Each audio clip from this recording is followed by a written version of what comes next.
first started budgeting, I got a little caught up in the comparison game, spent a lot of time scrolling on Reddit, in Facebook groups, on YouTube, looking at people's categories and how much they were spending. I zeroed in on groceries because in my mind, true budgeters kept their grocery bill really low.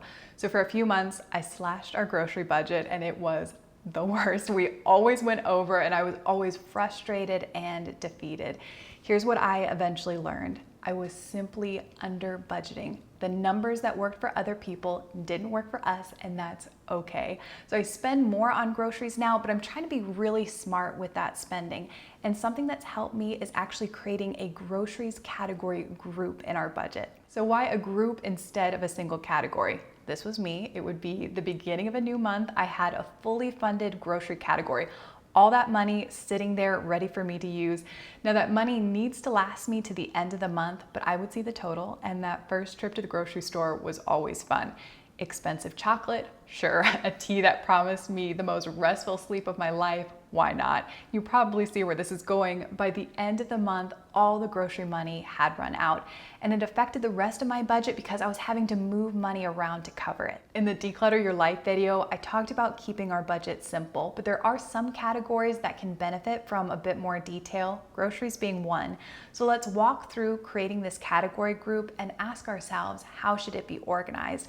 Now, your budget should be a reflection of the reality of your life, so my recommendation is to organize it based off your planning and shopping routine. I'll give you two ideas, but don't be afraid to come up with an idea that's all your own.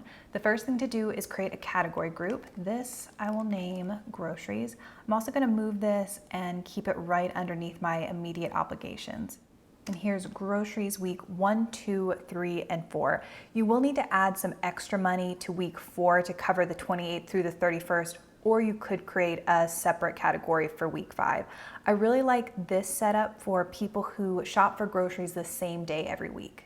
Now that I have my budget organized, I'm going to take my grocery number and divide it among the new categories.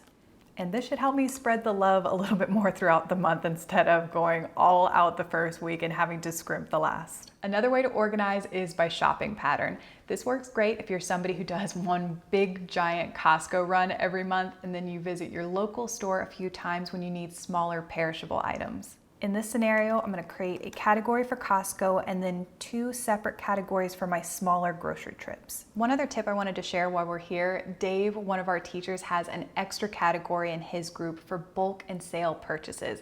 If there's an area in his budget, groceries or somewhere else, where he's underspent, he'll take a few dollars and put them into this category. That way, if maybe he's getting to the end of the month, so there's not a lot of extra grocery money sitting around, but he's walking through the store and he sees a sale on one of his favorite items, something that can easily be stored or frozen, he can still take advantage of that savings because he has some money tucked away into this category.